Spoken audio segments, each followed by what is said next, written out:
अस्सलाम वालेकुम। मेरा नाम डॉक्टर मोहम्मद अब्बास मिरानी है और मैं माहिर अमराज बचगान के तौर पे काम कर रहा हूँ। आज की इस वीडियो में मैं आपको खाने के हवाले से, अगर कोई मुझसे पूछे कि हमें खाना खाते हुए किन एहतियात पे अमल करना चाहिए या अपना वेट हमने कंट्रोल करना है, उसको रिड्यूस करना है, जो कि मुझसे नहीं हो रहा, लेकिन मैं आपको एक टिप बता देता हूँ। सिंगल मोस्ट इम्पॉर्टेंट जो इसकी टिप है, सिंगल मोस्ट इम्पॉर्टेंट जो स्टेप है जो आपको लेना चाहिए, वो ये है कि आपने जब भी खाना खाना है तो आपने भूख रख के खाना खाना है। ये सुन्नत भी है और ये बहुत बड़ी हेल्थ से मुतल्लिक एक टिप भी है।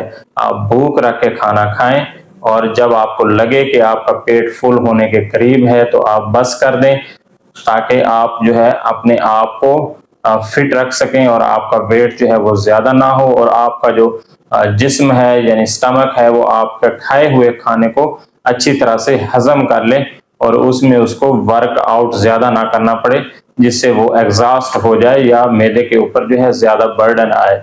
तो आपने खाना खाते हुए या अपनी जो आपकी ईटिंग हैबिट्स हैं उनमें से सबसे अच्छी हैबिट ये है कि आपने भूख रख के खाना खाना है। Thank you.